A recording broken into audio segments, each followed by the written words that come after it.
if I'm streaming on the right one. Yeah, I'll go through right now. Okay.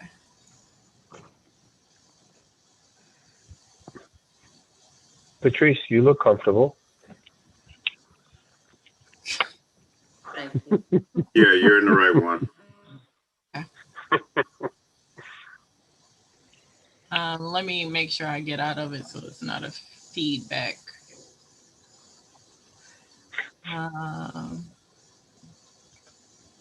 Okay, I'm gonna start letting folks in.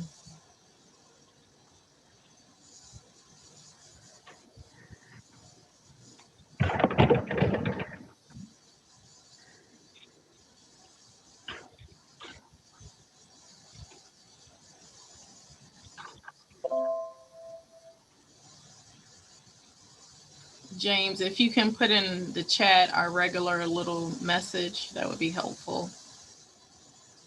For those joining, thank you. For those joining, please put your name in the chat for sign-in purposes as we get ready to start.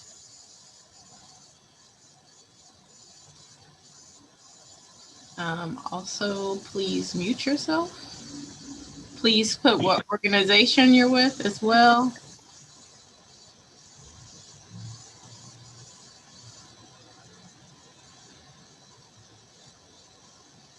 That would be helpful. We will start momentarily. I just want to let a couple more folks in.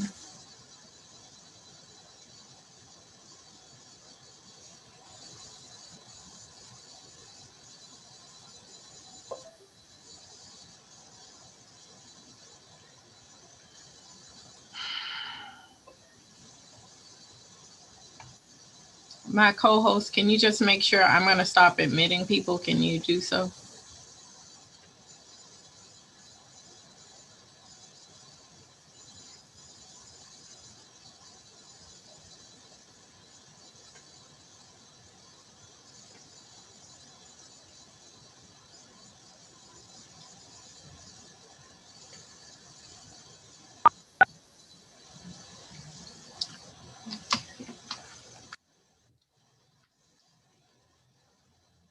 Okay, we will get started in 1 minute. Please make sure you put your name in the chat, including your organization, so we can put you on our sign-in sheet. This video will also be uploaded to our current opportunities page in case you want to view it for later on this evening. As well as our sign-in sheet. That's why it's very important that you include your name and organization, especially for our subcontractors for networking purposes. So please make sure you do so.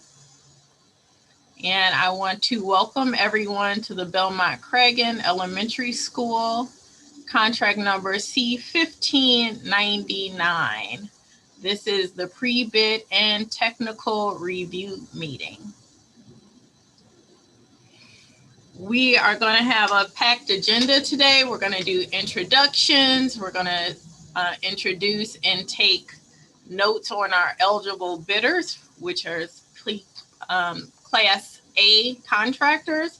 We're going to go over our procurement details, our contract compliance rules. We will go into a project review and a technical review, and then we will have Q&A at the end.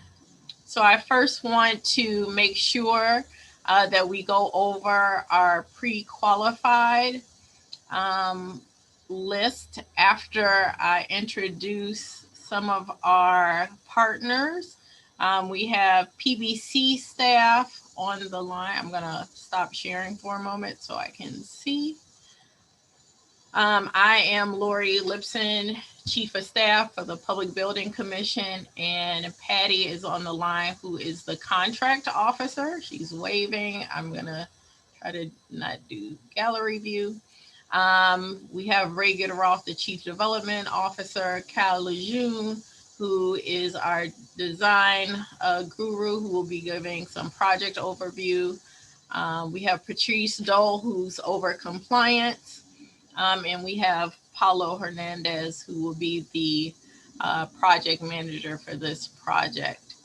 We have a couple more staff that you'll see in the chat, but those are the folks that will be answering any questions you may have during the presentation.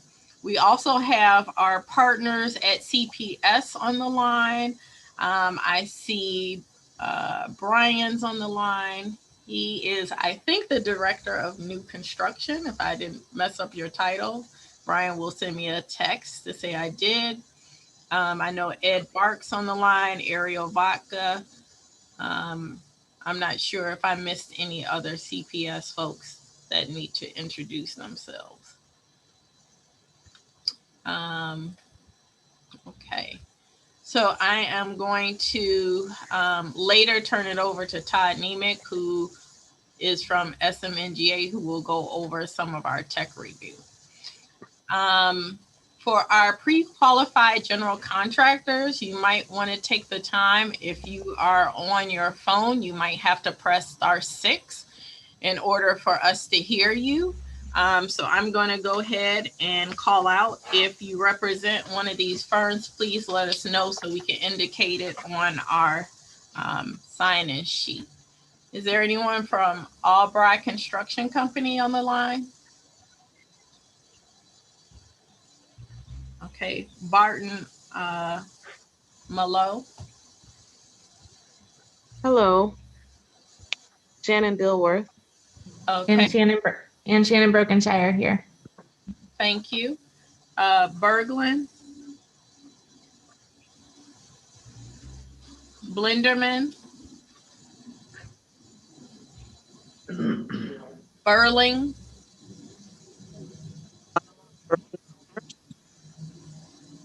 Can you repeat that? Dawn Bonema with Burling Builders. Thank you. Is there anyone from Clark Construction? Development Solutions? Passion? Friedler?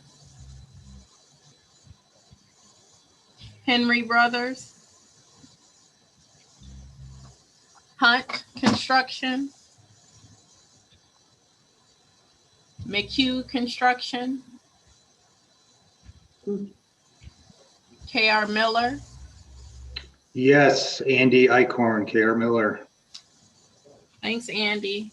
Madison Construction? Old Vet Construction?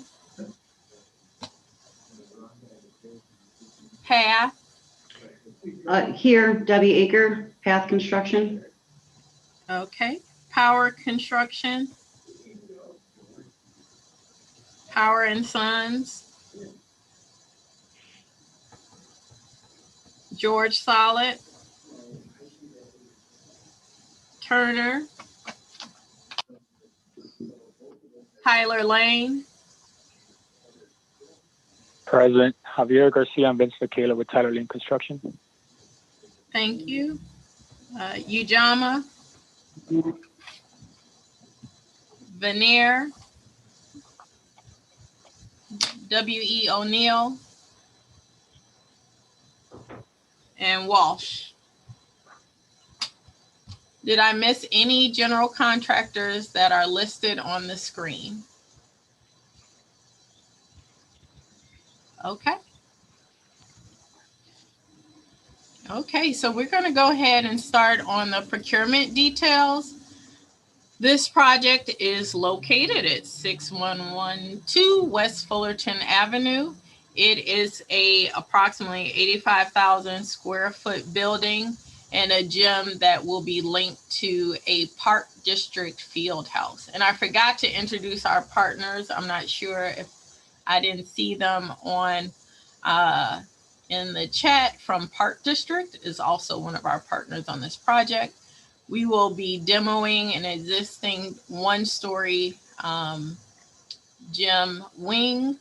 We will have site development. We'll have some Park District interior renovations that will link the fire alarm system and utility upgrades. We will have a multi-purpose cafeteria, gym, auditorium to serve the new elementary school and the existing Park District programming and activities. Cal will go into more detail on that when we switch over to the tech review. There are three things I want to make sure that everyone is aware of. We have 2 milestones and 1 substantial completion. So milestone 1, which Todd will really dive into on our phasing plan. That milestone will be due December 31st, 2021. And then you have our milestone 2 and substantial completion. Both have the same time frame of August 5th, 2022. And again, we're going to re-emphasize this once we get into our phasing plan, but those are the dates for this project.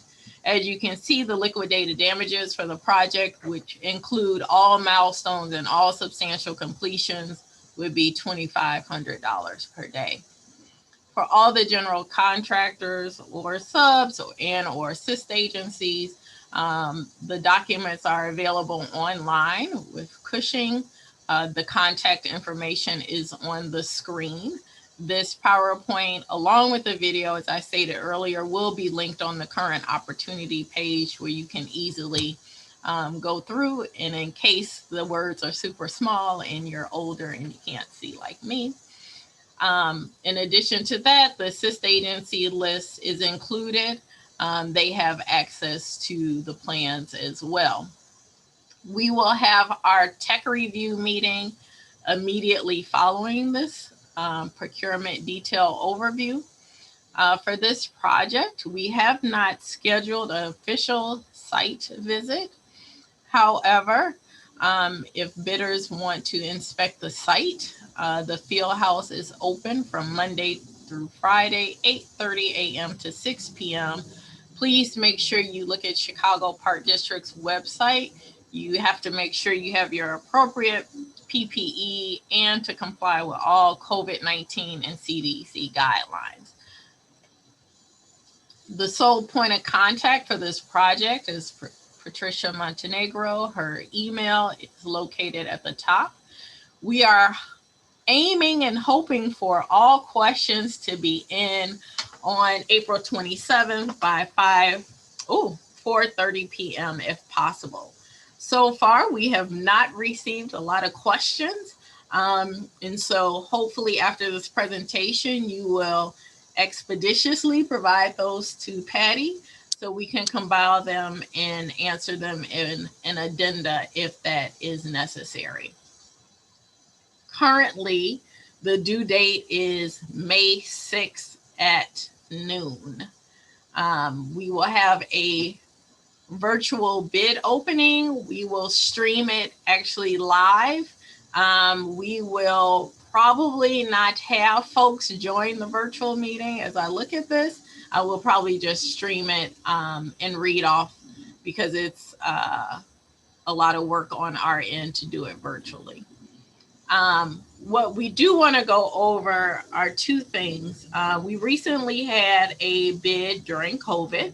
And we did offer that if you would like to drop off your bid, we will be in the office from 9:30 to the time of the bid opening. We are imploring and asking that we prefer electronic submissions if possible. I think it's easier for both parties. I do want to remind everyone that the Daily Center is open. However, there's more screening that you have to do to get up to our floor. In addition to that, you need to make sure that you get there on time and able to go through all the COVID protocols as well. So we are hoping that you would submit your bid electronically. You only have to send, obviously, the 1 PDF. We're hoping that you would sign in blue if possible. You would include your bid bond scanned, and you would also include your bid form. What we will talk about later when we get to the bid form is that I know we submitted it PDF, but Patty, as things move forward, will provide you with a fillable form in Excel as well, so you can send that. Please send them to both emails, bids@pbcchicago.com and Patricia Montenegro at cityofchicago.org. We anticipate that we will have a pre-award meeting on May 7th at 11:30 a.m. Again, all of these dates are tentative, and you want to make sure you look at any addendum that comes out.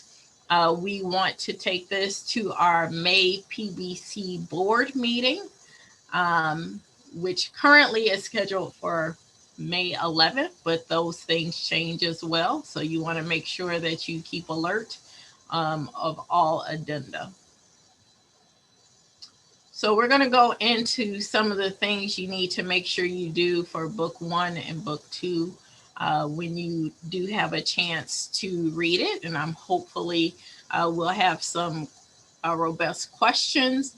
The construction budget for this project is $34 million. Currently, we are asking that there is a separate project manager and a separate project superintendent. So you want to make sure you take a look at that. For our scheduling software, we prefer P6. If you have issues or concerns about that, please make sure you include that in the addenda. We went over the liquidated damages. And the other part we want to mention is this project is subject to the project labor agreement. And so you want to make sure that you adhere to all union rules in that agreement. And a little different than we have before. If you click on the link, you can read the project labor agreement. We are very excited about this project, and we are really encouraging folks to come together to make this project a diverse group of contractors. And one way to do that is to possibly joint venture. So right now, I think we only have 5 or 6 general contractors that said their name during our introductions, but you have the ability to joint venture with any firm. If you choose to joint venture, you're going to make sure you fill out this Schedule B, which is the joint venture affidavit. You're also going to supply us your joint venture agreement so we can review it. If you are going to joint venture with a MBE firm or a WB firm, please include their certification letter, or you can include the city's website. You could just do a print screen for those dates. Again, we are encouraging folks to come together on this exciting project in this diverse neighborhood. For this project, you will also see an award criteria sheet that you must fill out. Again, the maximum is minority, journey worker, apprentice, and labor, and the maximum for female is journey worker, apprentice, and labor. You want to make sure that you are making a wise decision when you fill out the award criteria. I want to remind everyone, this is voluntary. So when the general contractor puts in that I'm going to do, let's say, 8% minority journey workers, that is the general contractor promising us that's what they're going to achieve. Again, this is voluntary, so I would really look at the scope. I would really look at the subs as you receive your internal bids as they come in and see what is possible for you. If you feel like some of the work does not include, for example, let's say labor work is not included, which is not in this case, I would really take time to make sure it makes sense what you're putting on the form, because that will be it. There's no going back. So you want to make sure you take a look at that. For this project, we have a 7.5% community hiring goal, and of course the city's 50% project labor goal.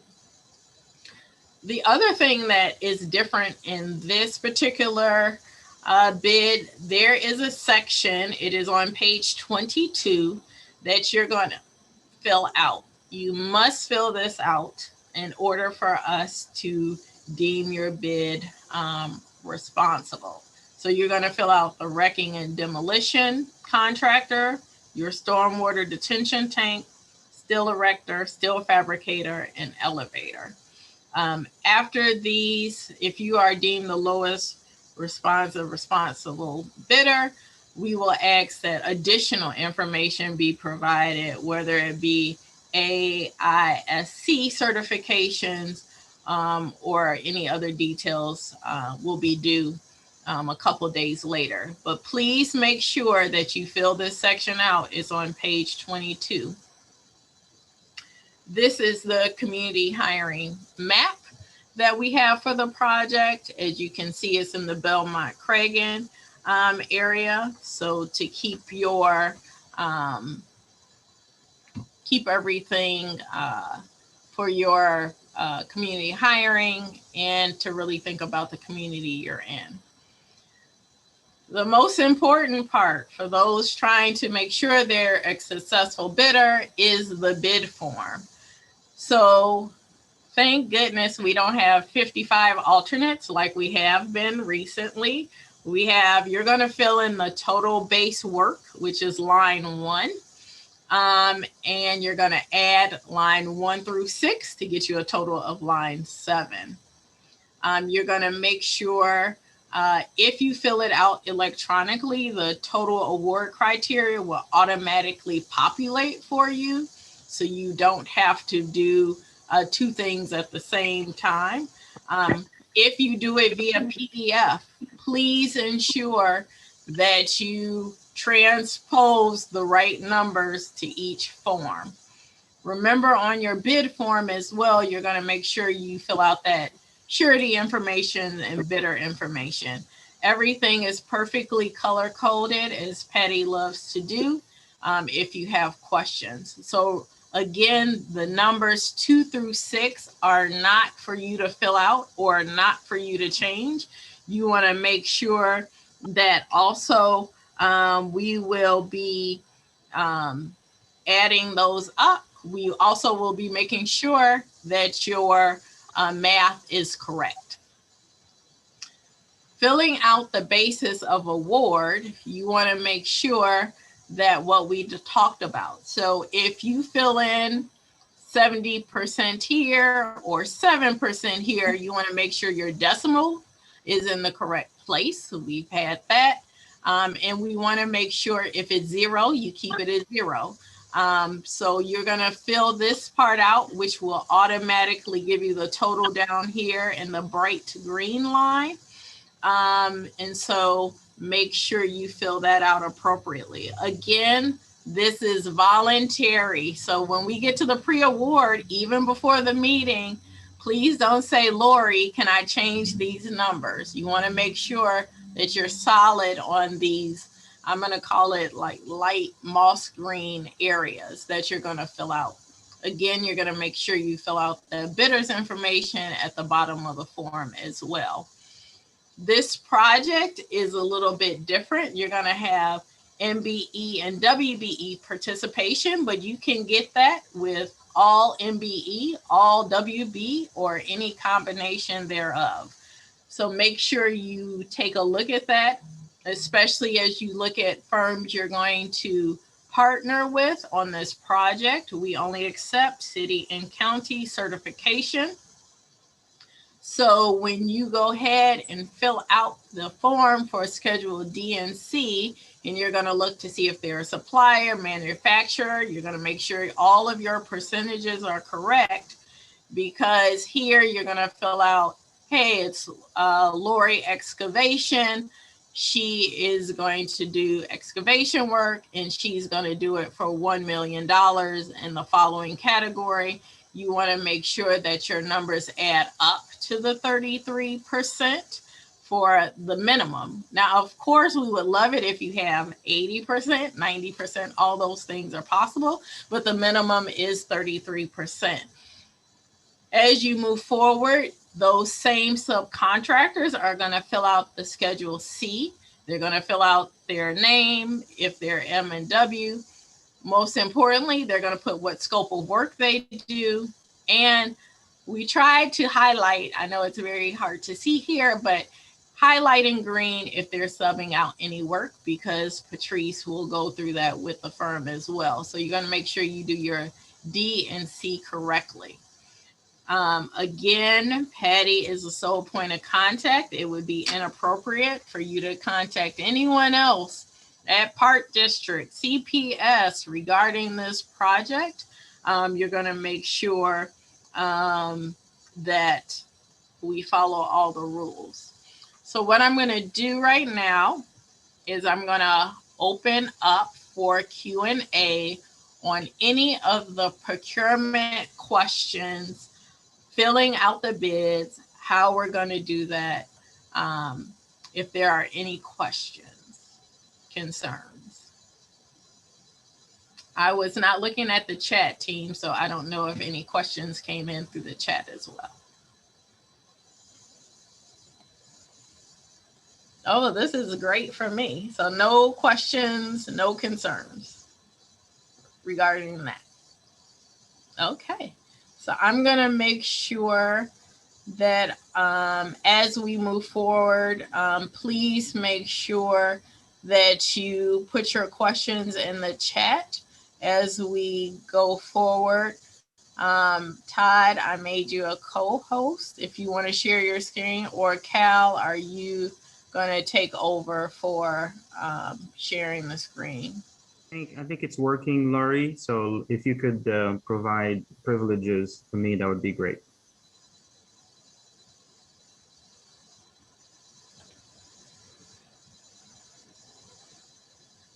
I believe you have them. Let me see. Oh, you rejoined. Okay. This group is so quiet. It's very irky in the Zoom. So hopefully if you have questions, please ask them in the screen. I'm sure you're not the only one that has them. Okay, I'm hoping everyone can see the screen. Why don't you make it bigger, meaning open up the top by the X. Make it bigger, your screen. I'm working on it. It doesn't want to cooperate today. There's some technical difficulties of mine. Does that work? It's better, for sure. Okay. I'm Cal June, Deputy Director of Planning and Design at the PBC. Laurie talked a little bit about the general project overview before, with the size of the building and some of the general components. I'm going to walk you through the location, of course, is 6112 West Fullerton Avenue. We'll walk you through the site plan, elevations, floor plans. The phasing plan will be specific in the technical portion, but I want to spend some time and talk about the unique features and elements of the project as we go through. And then the CPS plan work activities, which be part of the technical review. So just kind of an overall in terms of site context. The project is located in Reese Park. Reese Park is a plus 65 acre area that has primarily park space to the west of the park, and then the athletic facilities that are to the east, north, and south. And we're nestled into the lower right-hand corner or the southeast corner of the site, where the existing location of the field house is currently for the Park District. It's surrounded really on north, south, and east by residential properties. And then a little bit, obviously you see the Breaktown Square Mall to the west, and then some other industrial and commercial sites to the west of the site. As a point of context, the top slide is the Fullerton Avenue. If you're standing across the street on the south side and looking north, you would see to your left there, I think the pointer works here. To your left there, you've seen the existing pool house, and the pool itself is just west of that. This is the existing ice ring that is still utilized by the Park District, but obviously will be demoed as part of this project. And then to the right, you're seeing the field house, which is a two-story existing early 1900s building with a connected gymnasium to the rear that will be a part of the scope that we'll talk about in a bit. On the east side of the site is Meade Street, and this is looking at Meade Street from the north end, looking south at Fullerton, which is in the distance there. And the field house is on the corner behind the plunk of trees. And then the primary location for the site of the school is sitting right where the arrow is pointing. Just to give you an idea in terms of context and height in Fullerton, what you're seeing, and then in the typical residential street of Meade, with basically 1.5 stories of residential that's nearby. So in detail, the site is a little bit over 2.5 acres that is nestled between the pool house building, which I discussed to the left. There is the north end area here that has the existing track. The field house is here and is showing the proposed for the new school, but the gymnasium that is behind will be demolished. And again, we'll talk more about that in the tech review. We are proposing a dedicated parking lot accessible from Meade Street that will serve both the Park District and Chicago Public Schools. There will be some shared use facilities as part of this project. And in the end, really doesn't affect the construction aspect. It's really just looking at how the use of the building moves forward.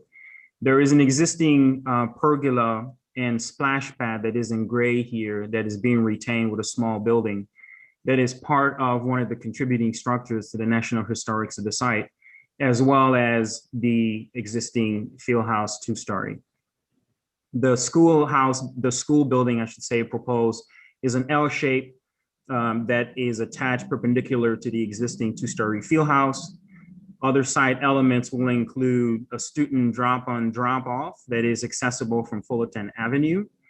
And then around the entire site, there'll be a fire lane for the purposes of accessing the back of the building in case there are any life safety issues to the project site. In the rear, some landscaping as well as a play lot for 2 age groups, 2 to 5 and 5 to 12. And then the entire site really is, again, nestled into this area with quite a bit of components that are related to it. And we'll talk about some of those unique elements. But the community has been extremely involved in this project for quite a while now. This has been in the books for several years. And we're now to the point clearly that we've gone past that point. To tell you a little bit, we'll move on to the floor plans very quickly. But you see the relationship of all the site elements here and what their relationships are to the 2.5 acres that is the focus of our project. The floor plans, relatively straightforward. Really, the existing field house has some modifications as a result of linking and providing accessibility to the field house, which you will no longer have once we take the gymnasium out. And it is not currently accessible on the front end of the field house. There are 2 separate entrances. One is for the school building and the other is for the Park District field house. The shared use is the gymnasium and stage that is on the north end of the building, shown in light blue. Support spaces and cafeteria and kitchen servery is off to the west of that gymnasium, while they will use for multiple classes, eating and cafeteria inside the gymnasium with the divider curtain that allows for that all those series of functions to happen. Getting down to the academic wing, this is the administrative portion of the school, again, with clear access to the front entrance. There are pre-K classrooms on either side of the corridor, and then exit access from the 2 stairwells here and here that will go up to the upper levels. Going up 1 level, we have the gymnasium stage, which is a 1.5-story space, the 1-story roof of the admin and accessible vestibule areas. The chiller is above ground, and it is sitting on the roof of that 1-story, which is the back house mechanical spaces. And then the classroom wing will have your typical classrooms on either side of the corridor, plumbing for toilets for boys and girls in the center. And then you have the library that's on the far end that looks out at the park on the west and north end of the building. The field house itself has minimal renovations other than the access that the link will provide for accessibility through the elevator, and then the exit stair that will be accessed on this particular level. Moving up 1 more, which is the last level, and the 3rd level has the same double-loaded corridor, Classrooms on either side, typical, and then there is the music room that's on the far end, and then the accesses of the stairwells that will take you down to the lower level. And at this point, you're looking down at the roof level of the gym, and then looking down relatively at the height of the existing field house. Roof plan overall kind of gives you an idea of the relationship of all the spaces. The technical review will focus on the air handling units, what's happening to the roof, the drainage, the type, and so forth. And the architect will focus more on that in a minute. One view from the corner. So of course, this is Meade Street that's running north-south. Running east-west is Fullerton Avenue. This is the existing field house that is not part of our scope, with the exception of the connection and link that we're doing for accessibility. To the right and north of that field house is the gymnasium and stage. And then to the west is the classroom wing with the double-loaded corridor, and then the classrooms that are running on the north and south sides of the corridor. You can sort of see here the access to the fire lane that is right between the classroom building and the existing pool house. It will wrap around the site and discharge here to the right side on Meade Avenue. You're not seeing the parking lot, but I'll show you some better revisions to that. This is on Fullerton Avenue, standing on the south side of the street near the pool house building, showing that fire lane that will access the rear. You're seeing the classroom wing. The field house is in the corner, and this is a building that's off the side on the other side of the street. Looking from the rear, from the northwest end, this is that pergola that is being retained, as well as the splash pad by the Park District that is not part of our scope. But all the landscaping around, including the playground from 2 to 5 and 5 to 12 are here. The fire lane is running on the north end there. You've seen the parking lot in the distance here. And then the gymnasium box with stage and lower level servery kitchen is in this area here.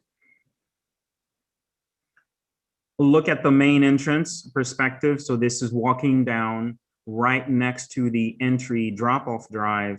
You're seeing the field house, the accessible entrance that we're providing for the stair and also elevated behind, the main entrance to the school building. And then you've seen the relationship of the classroom ring that's run on the side there. So before we go to the technical review, a few pieces of information that I want to talk to you about in terms of unique elements. Did mention that we've been coordinating with a very active community group.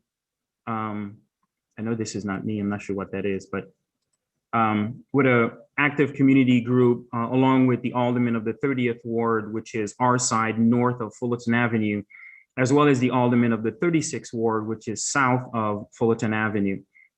We've been working with MOPD and the Department of Planning. Our team has gone through and gotten preliminary approvals from MOPD, from the fire department, from DWM Stormwater for the review of the systems in the stormwater tank. We've reviewed also with CTR. We have gotten approvals from CDOT in terms of the PRC review. And we also have the signed PRA agreement from CDOT as well. So all of those regulatories are effectively complete and ready for the contractor to take that forward. In terms of the entitlement, we have gone, this is a plan development for the project.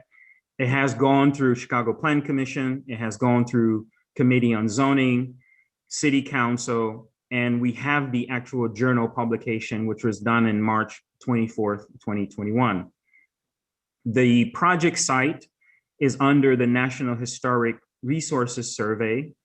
And this building, as a result of being a contributing structure, will be applied and have application as it relates to the demolition of the gymnasium that we talked about earlier. There are 3 permits applicable for this project. The first one is for the school itself. That address is 6112 West Fullerton.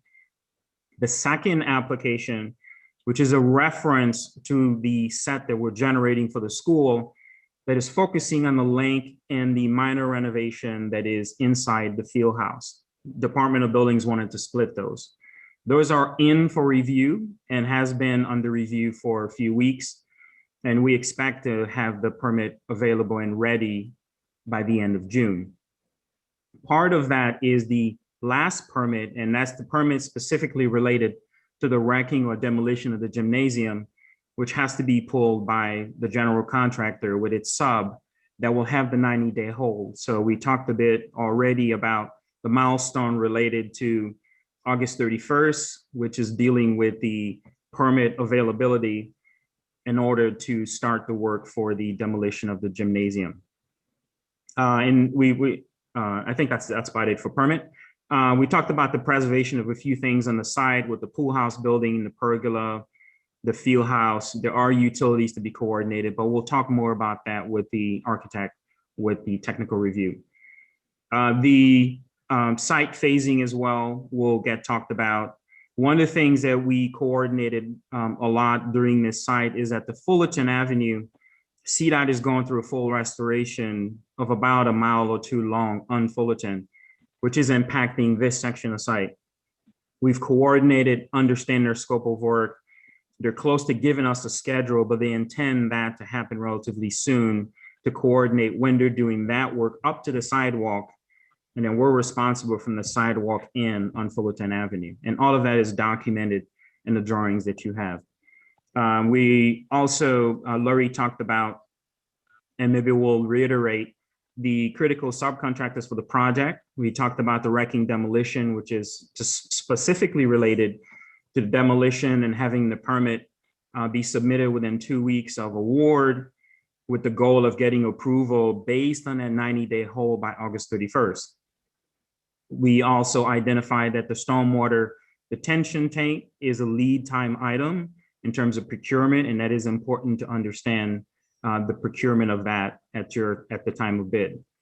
2 other related to steel for the fabricator and erector, that the certification is identified for the subcontractor to be able to do that work. And then lastly, the elevator, to confirm that certainly the conformance for the project and its systems based on the documents are identified and understood at the time of bid. So those are the critical unique elements for now. I will pass it over to Todd that will start talking about the technical review requirements of the project based on a series of slides that will cover the project based on the set of documents. Just a quick note, a couple questions in the chat. Is this project seeking LEED certification? Yes, the project is seeking LEED Silver minimum certification per version 4. Okay, and we have a couple people that joined, a couple questions for, there's an Ernie on the line. Can you let us know what firm you're with? And Rose Lee. Can you unmute yourself quickly? Or type in the chat. And last but not least, King of the Rocket League. We're trying to make sure our sign-in sheet is accurate. I love the name, but we also need to know those who are on they're coming in on their phone that we can't tell. Please let us know if you're one of the eligible general contractors for Class A. Just a quick note for Cal, go to view real quick on your screen. Yes. Page this full mode screen at the bottom. Okay. There it is. All right, we'll turn it back over to Todd. Thank you. So Todd, you have the option to share your own screen, or I'm happy to forward the slides as well. Let's stay steady with what you got here. So this is good. Sorry for that. Welcome everybody. Thank you for attending. I'm Todd Nemec with SMNGA Architects. We're teamed up with Forma Architecture as our partner on this project and our consultant team. So we're on the call. I'll try to get this overview for you prepared and welcome any questions you may have. Can you advance, please? Okay. You'll see in the set when you've got an opportunity to look at it that it includes a site utilization drawing. This gets paired with a Division 1 specification, which relates to site operations that will require the contractor to develop their own specific plan for site utilization and fencing and phasing and all the rest of that kind of thing. So this drawing is to be used to sort of prepare it works with procurement documents to identify the milestones that are established in the contract. So with this, I'll zoom into, this is a very important document and I encourage you to take a look at it. So the first document, the first milestone 1 is in the upper left-hand page of the previous slide we were looking at. This is the existing Park District Fieldhouse demolition and the related work. It's got site preparation, clearing, grubbing, all that kind of good stuff. Some limited remediation and selective demolition activities. So the Park District will be out of the building at this point in time, out of their field house.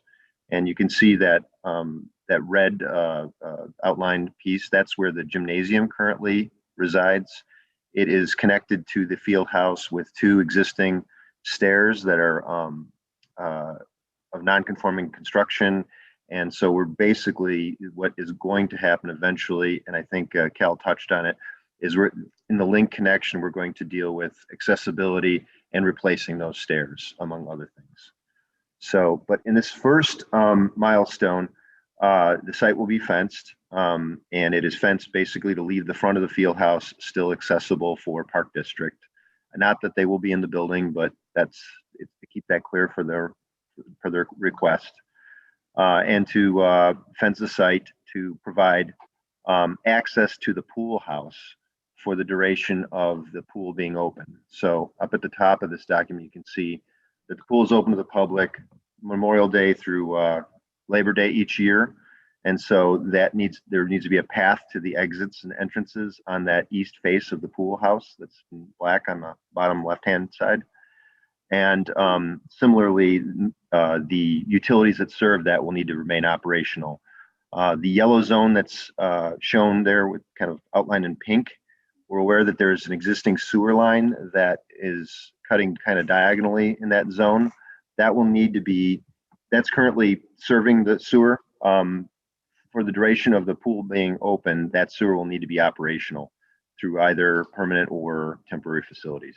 So want to call your attention to that. With this, we can move on, I think, to the second slide.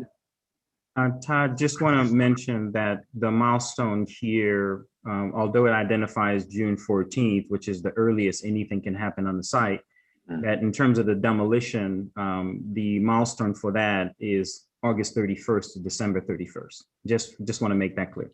Very good. No, thank you.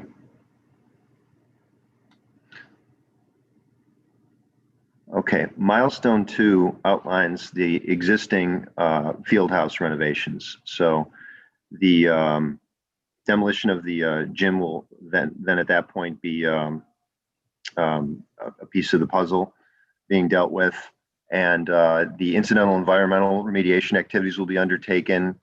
The replacement of the stairs will be commenced, and because the field house is kind of a split level relative to grade, it's basement's down about 5 or 10 feet. The first floor is up about 5 feet. So we're going to do these transition stairs and the new elevator.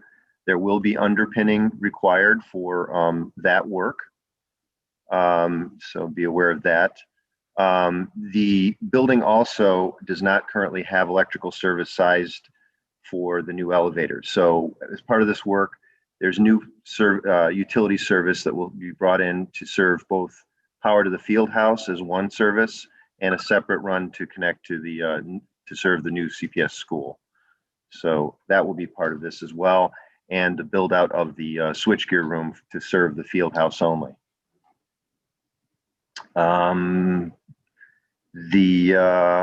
Again, the Park District pool house will need, through all phases of work, need to be maintained operational from Memorial Day to Labor Day each year.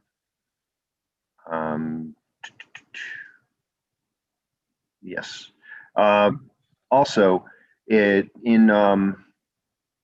March of 2022, the Park District anticipates beginning some of their own renovation work within the field house building. So that's something that will need to be worked into the operations plan as well. But we're finally now on the substantial completion portion of the site utilization document, which outlines the construction, the vertical construction of the school itself. And that also includes some incidental site work to replace the track, a portion of the track at the far north end of, we're clipping the southern end of the track, and so we're replacing it at the far north end of the site, which is off of this drawing. So we have a little snippet on the right-hand side to identify that. So the new school and site improvements, including the public way and street trees and things of that nature, will occur concurrent with this phase as well. So that, I believe, lays out most of it. Kel or Paulo, do you have anything you'd like to add? Nothing specific from me. Okay. Todd, this is Ray Gitteroff, Public Building Commission. I think Paulo may be having technical difficulties, but I did want to just reemphasize, I wanted to thank our partners at the Park District and the Board of Ed, CPS, Ivan Hansen and his team. What we want to convey to our pre-qualified bidders is the level of confidence that we have in all of our planning and diligence, not just related to design, but all of the regulatory issues that Cal covered, all of the elements that Lori reviewed during the procurement phase of this, along with our consideration of the sequence of work and sequence of events that need to take place. Clearly, we took into account what it would take the contractor to obtain the wrecking permit. We've clearly laid out a straight line to obtaining the building permit by way of you reviewing the phasing plan. Clearly, we're going to revise milestone 1. We'll reissue that drawing to indicate that the milestone 1 activities commencement date will be no sooner than August 31st through the end of December this year, and that our pre-qualified bidders should plan accordingly for that milestone 1 work, and that our bidders should plan accordingly for the milestone 2 work, separate from the substantial completion completion requirements. So we've put a lot of thought into this. We couldn't have done that without our partners at CPS and the Park District. That's all I wanted to say, Todd, but thank you. I commend you and your team for all the hard work on this project. Thank you.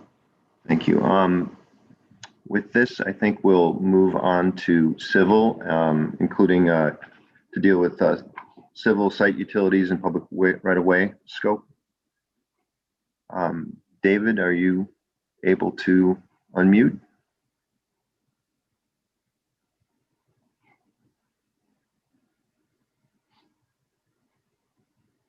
David? I thought Taylor might be on from. Oh, Taylor? Wait, do you hear me? Here we go. I hear you. I hear you.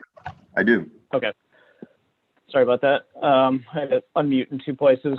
Yeah, so a lot of the site work was covered earlier, but basically, if moving from on the south end, we have the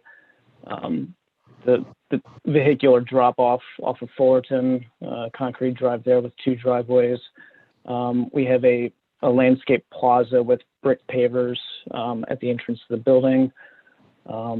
There is a fire lane that wraps around the site from the south to the north and east and west.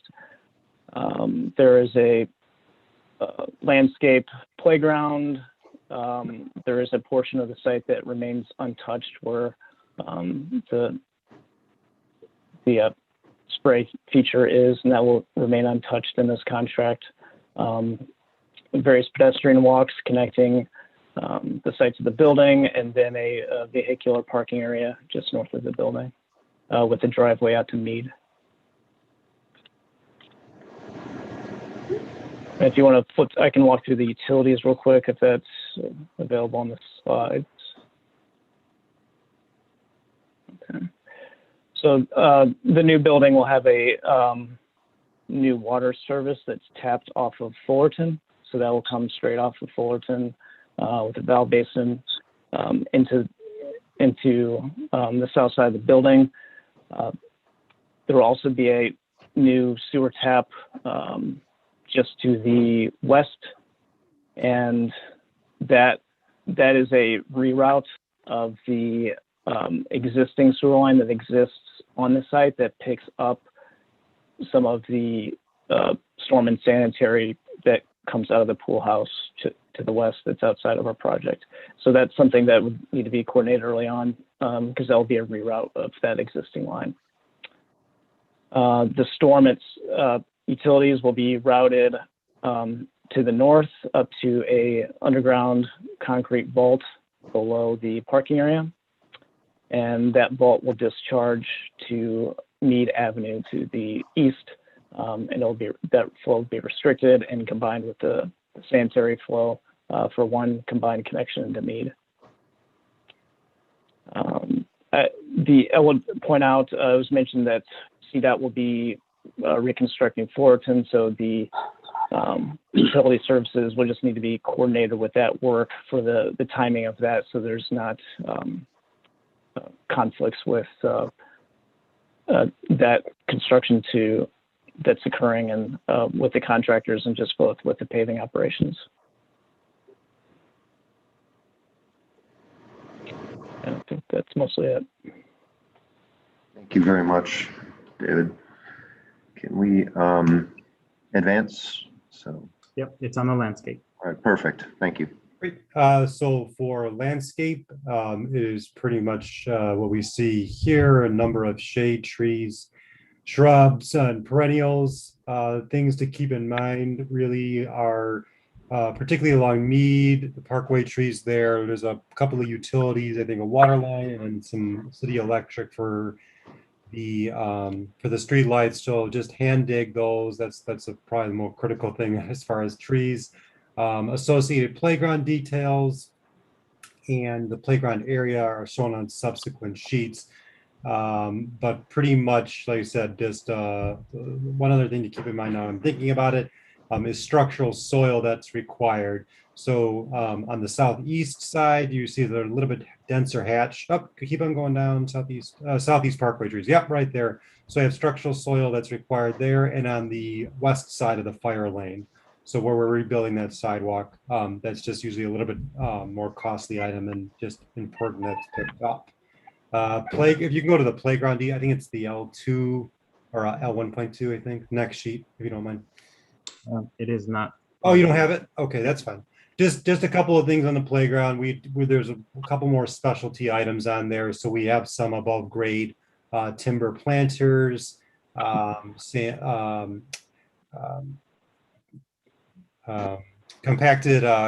limestone, or not limestone, compacted granite screenings. Just a couple more things that are not typical around playgrounds. So just keep in mind those kind of details there. But other than that, that should be pretty easy. Thank you. Todd? Yes. All right. This sheet shows the existing field house and the link work. So what you have at the, I'm going to start actually down on the bottom right-hand side. That's the lower level of the basement. The areas that are kind of shaded in gray are areas where there's no, intensity of work other than fire alarm work.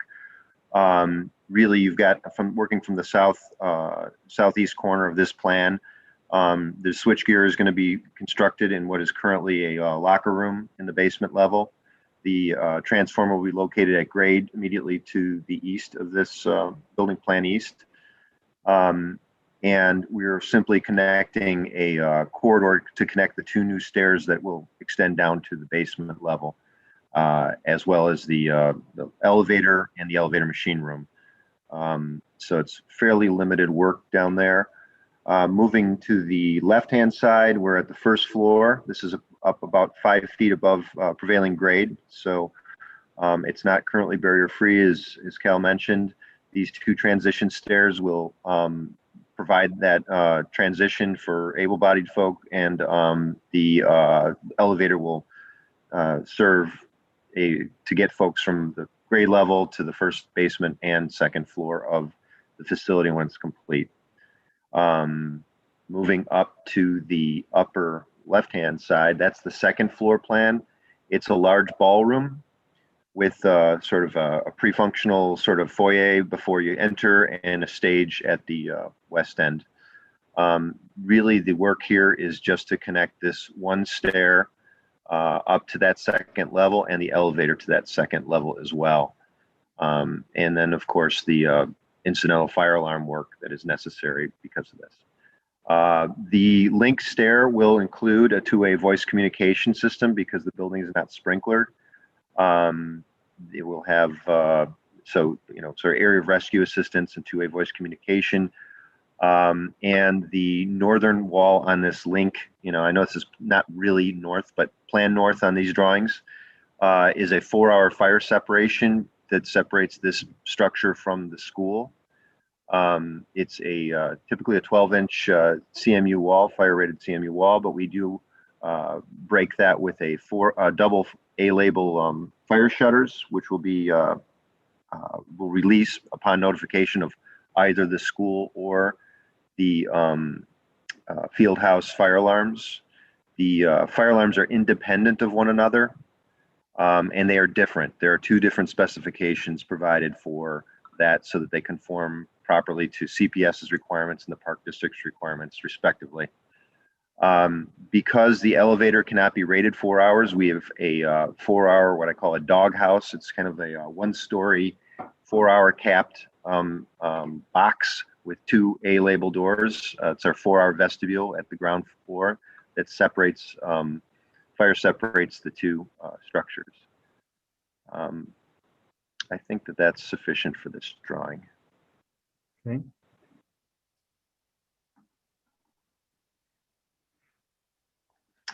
Okay, we're looking here now at an overall first floor plan. I think Cal pretty clearly covered the overview with the prettier colored plans, but Okay. this kind of gets into the nitty gritty of the, identifying the structure and so forth, structural lines and columns and so forth. The second floor as well, academic wing, it's served by 3 separate stairs, one on the far west, one on the far southeast, and then one on the north. The stair at the north actually goes all the way down to the ground and it egresses directly to the outside. The other 2 stairs are served by vestibules at the ground floor. So they're constructed of CMU construction, the stair shafts are, but the typical construction is steel frame with cold form framing and brick veneer. It's per CPS standards. There is some limited curtain wall on this project that's located typically at the entrances and then at the far west end of the corridor of the academic wing. And that's really it. Otherwise, it's punched window openings and storefront systems. That's the roof plan. Yeah. Here we're looking at the building elevation. Yes, go ahead. Click it. Okay. Here we're looking at the building elevations. This is a lot to look at. Suffices to say these describe the different materials. We have a 3-color brick palette. We've got a kind of a charcoal gray at the link. We've got a lighter gray or creamier gray at the top, and we've got a reddish brick that kind of complements the existing field house and carries some of the scale of the original building over. The building will, because of its height, will have a shelf angle to relieve the brick veneer. But another feature here that I wanted to call attention to is we do have limited use of a patterned brick. It's a special shape, a couple special shapes. And so on this sheet A3.2, you can see these pieces. They're used fairly limited as sort of relief between some of the windows. They're all the red colored brick, so we're not mixing brick with shapes. We're just using the pattern brick on the reddish color. It also shows up at the 1-story or 1.5-story gym stage volume to help articulate some of the scale of that structure. So please be aware of that. Next sheet, I think. Again, more of the elevations. Here you can see some of that pattern brick. It's a little bit hard to read on here at this scale, but the bottom drawing is the north facade of the gymnasium. And you can see on the left bottom side, it's got kind of a pattern on it. That's the textured brick, and the textured brick carries between the windows into the gymnasium. It reappears in a couple spots to just, again, bring some visual interest and break down the scale of the building a bit.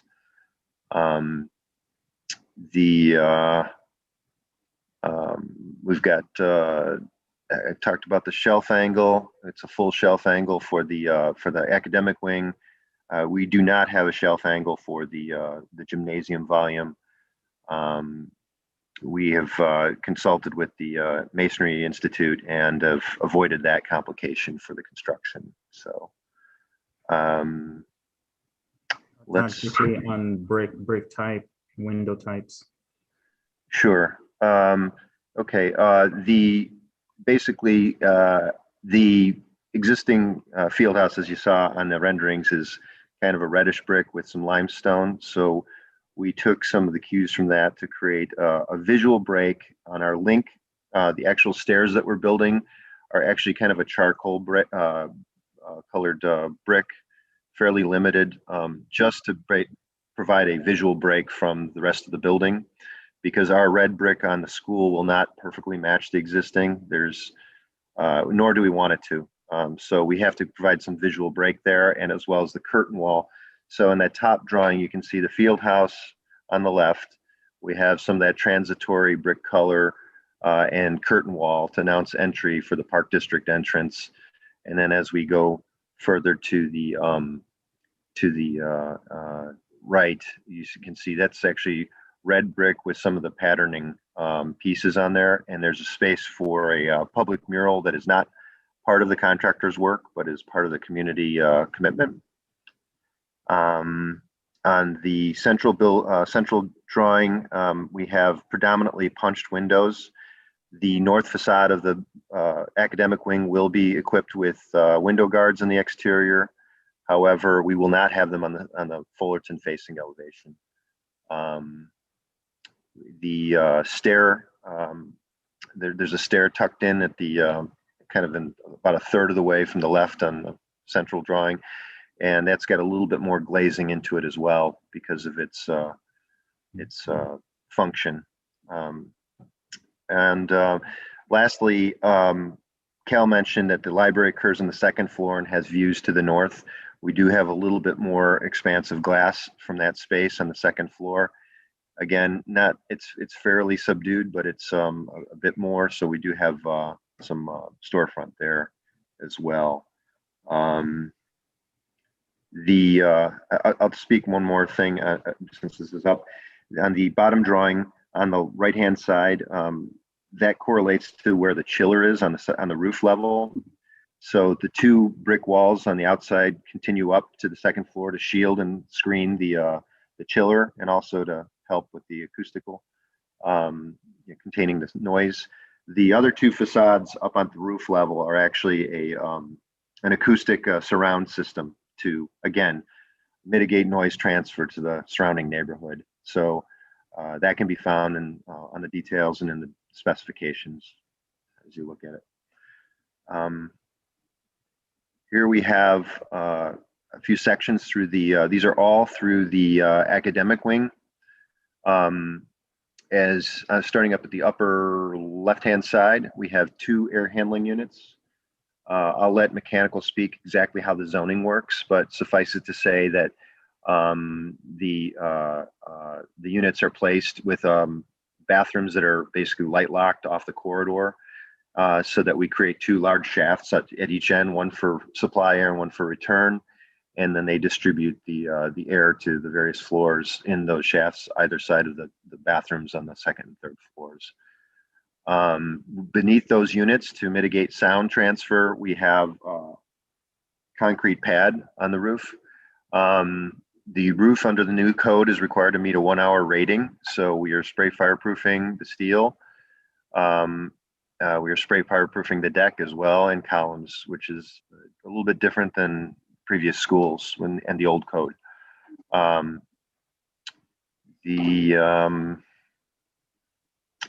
see what else we can talk to here. I guess going down, let's look at the longitudinal sections. You can see sort of that central zone where the air handling unit occurs, kind of in the middle of the structure, and one on either side of the corridor, as you can see on that top drawing, and distributes down to the lower levels.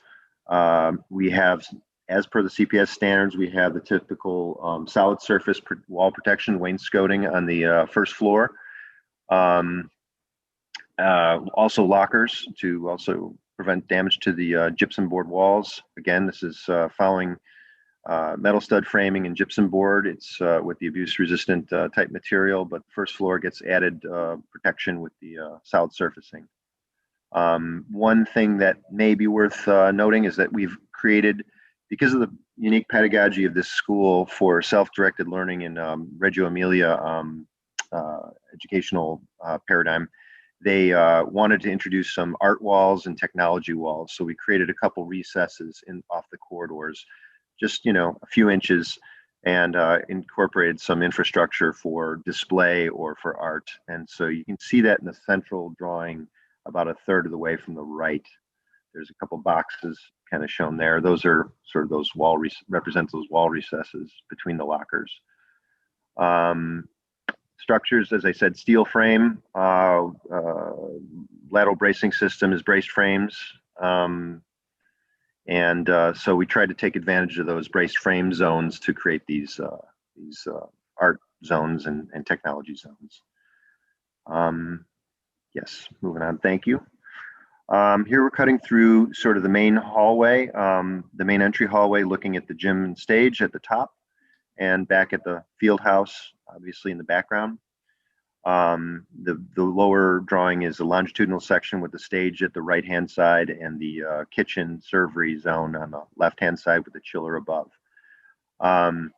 Again, because we're fire separating the field house from the school, we have a 4-hour wall that's required to extend 3 feet above the roof surfaces. So we've achieved that with CMU and brick above where it extends taller.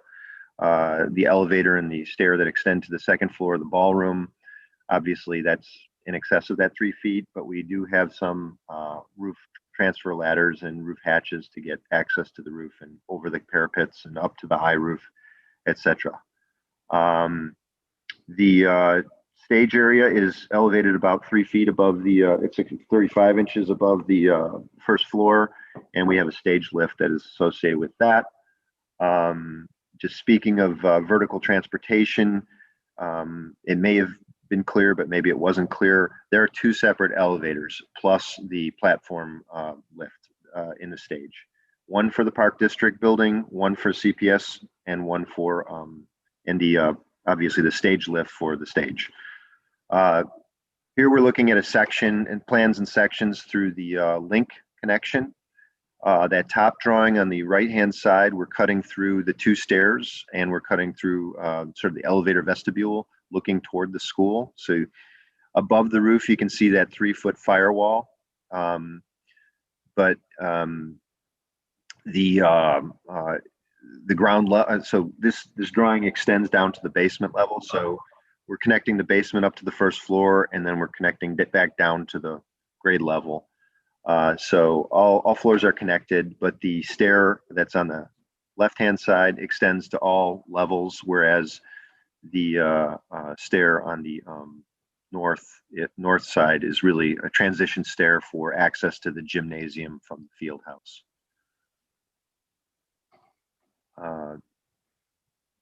Okay, now we're getting into the mechanical plans, so I'll turn it over to DBHMS to talk a little bit about the mechanical systems. One thing I will point out, another new requirement that came in with the new code is smoke vents over the stage. So what you see, those 3 three boxes there. Those are smoke vents that are a newer addition to the way we've been building these schools for CPS and PBC. So just want to call attention to that as well. The one thing I will say before I kind of pass the baton on, we're looking at a few, roof drains here. There's a main drain and an overflow drain at each location. And then we also, in each roof area, we have a connection to a lamb's tongue so that if there is a clog, there will be some indication that there's a problem. So look for that on the plumbing drawings further on down the line. Thank you. Ben or Syed? Yeah, Todd, we're both here. I think I'll let Syed lead the mechanical. I know we also have electrical and technology on the call, and it looks like I'll take care of the plumbing and fire protection then. Great. Thank you. This is Syed, GBHMS. So the mechanical system of the building consists of one chiller, like Todd was describing, located above the kitchen area, and two high efficiency condensing boilers, and it's hot water system and chill water system. So it's the two pipe system will get chill water in summer and hot water in winter through those pipes. And on the air side, the building, this academic wing is divided into east and west. Basically, so we have divided the building into half. One air handling unit is served the east half of the building, and the other air handling unit serve the west half of the building. And these two rooftop units are basically VAV system, and we have VAV boxes for the classroom for zone controls. And those VAV boxes will have hot water read as well. We are also showing some of the exhaust fans on the roof for either for the science lab or for the bathroom area. Next slide. Okay, the first slide we saw before was for the gymnasium that is also served by a separate air handling unit, and we have a 1, 2, 3, 4. We have fourth air handling unit that serves the kitchen area only. So that's how the building is divided for ventilation. This here, what you see is the piping flow diagram for the chiller and boiler system, and also this diagram is showing the gas going to all those equipment for heating. This building is going to get a full building automation system, and all the mechanical equipment will be controlled by the management system. And this is basically showing the control riser diagram for the control system.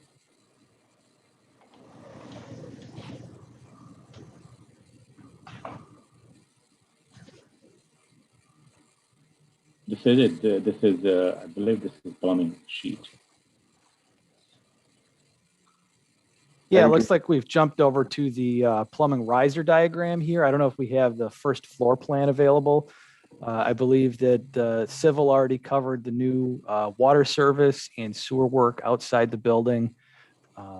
This is a little small to show any of the details for the water heaters. So maybe we can advance the slides here. See if we have the first floor sheet. I don't believe the first floor sheet is a part of it. I think it's just a series of schedules. Sure thing, sure thing. So it's a new domestic water service that splits between plumbing and fire. We have new water heaters for the school, electric water closets. I think the level of detail for the size here will make it a little bit hard.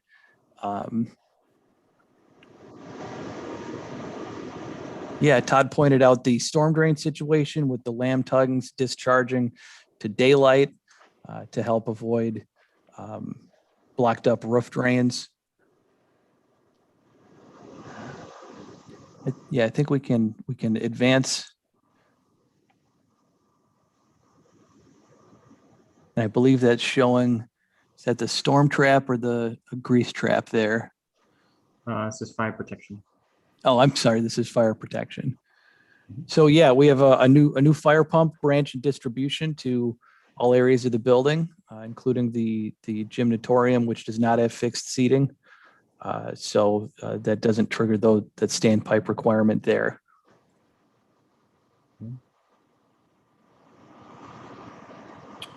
There we go. So there's a little more detail on the electrical. We do have the site plan present for electrical. So Sal, could you tell us about the design here?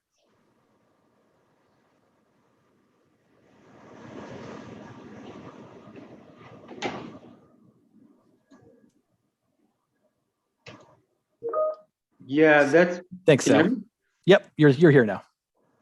Basically, we're going to have two service, a service upgrade for the field house and a new service for the school.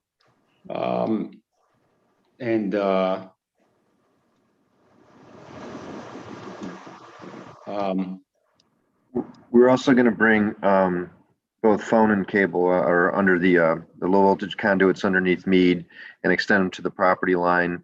Obviously, internet service will be brought all the way into the building. That's that heavy dark line that's shown kind of cutting through the building, which goes up to the second floor MDF room. So but the field house components, they already have those services. So there it's just being capped at the property line. And we anticipate that it will be the contractor's work to install the conduits beneath Mead. Whereas ComEd, I believe, will install their own line. Go ahead. Sorry, Selva. Yeah, and that's pretty much it for the service. We got connection for the fire pump, and I guess site lighting for the parking lot, the new parking lot, and lighting along the building for the just general surrounding lighting for the new building. We can move on. Yeah, this is just the single line diagram, basically explaining what the design is. We have your main service coming in, then we have a new distribution for the school, and for the we're showing the upgrade for the field house, and then we have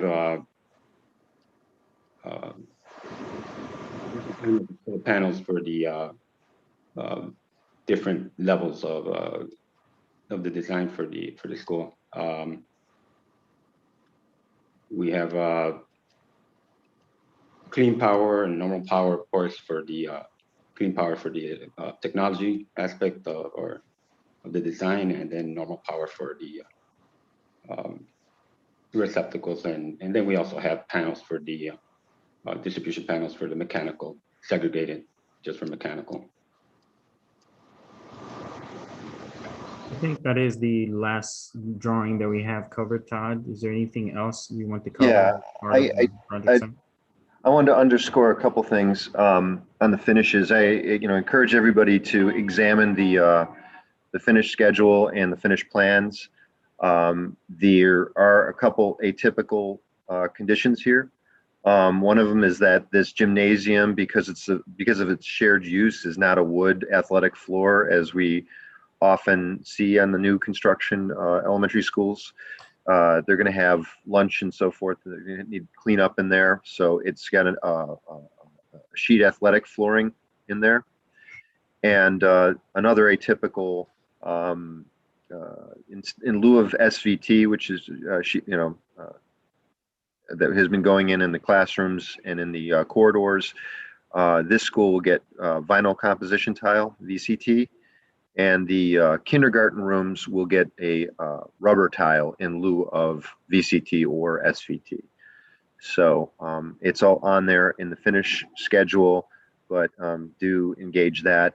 The special thematic space and the stage do get a kind of a a stage flooring material. So there will be a slab depression for the special thematic room to provide that assembly and have barrier-free access.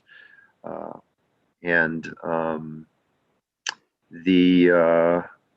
think the rest of the finishes are pretty consistent with the standard. So I don't think that there's any other notable adjustments. So, Hey, but Todd. please, yes.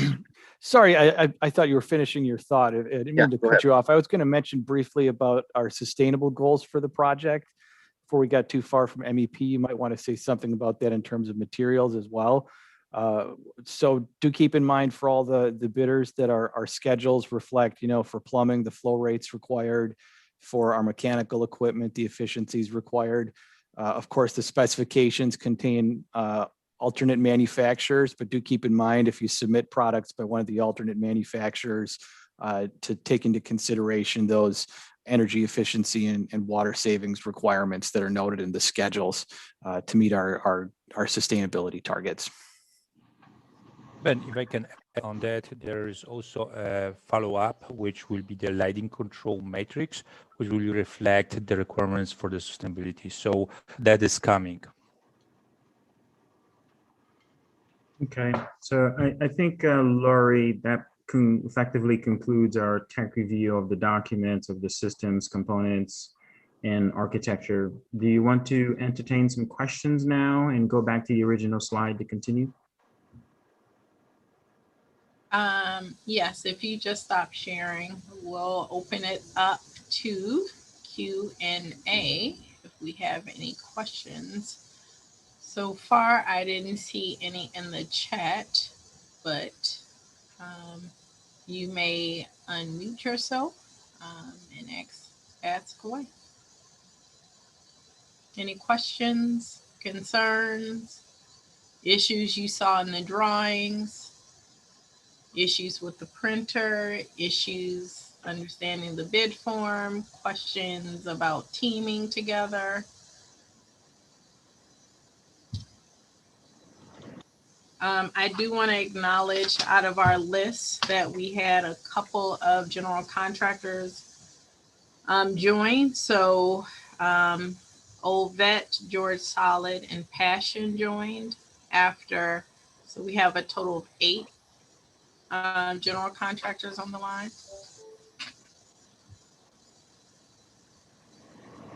Okay, so what we're going to do is, again, if you have any questions, please submit them to Patricia Montenegro at City of Chicago. Email. Lori? Yes, ma'am. Oh, I'm sorry. I believe we also have Blenderman, Brian Gundlach. So a total of 9. Okay, thank you. We will have the sign-in sheet. We will have this video. We will have the presentation that was provided, and we will link it to the current opportunities page.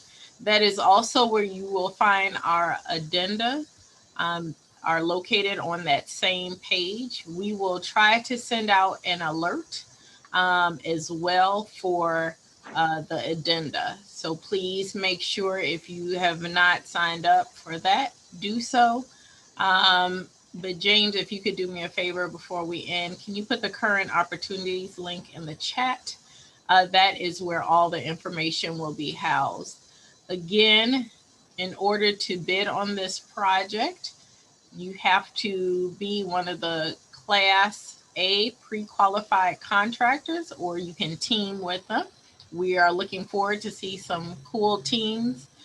You're going to make sure on your bid form you fill out the bid properly, you fill out those critical trades, you look at your decimal points and the addition for the award criteria. You're going to make sure all those Schedule Ds and Cs are attached. And we are going to look forward for your submission May 7th currently. Again, that may change by addendum, so please be alert for that. Last call for questions.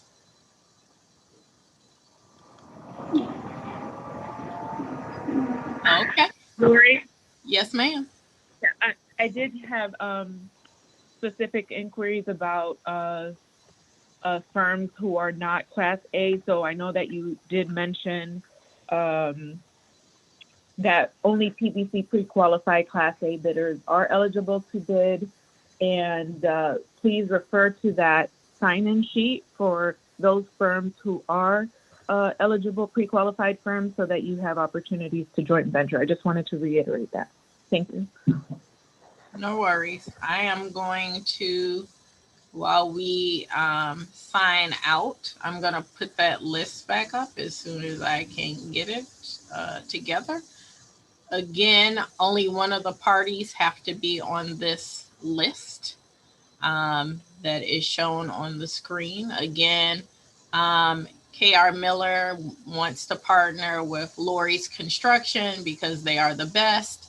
And KR Miller and could be 15% and Lori could be 85% as an example, as long as one of the parties submitting the bid is on this list. So hopefully that gives a little clarification for that. And again, we're going to need, we have a lot of our subcontractors on this call. Please make sure general contractors, they know how to contact you so they can submit their bids, for example. If there's a steel erector, they want to provide the bids to multiple general contractors as they put together their total bid. Okay. Well, we look forward to receiving multiple bids for this project. We have a couple more on the horizon, so make sure you sign up for PBC alerts, and we will talk to you soon. Thank you so much. We appreciate it. Thank you. Thank you.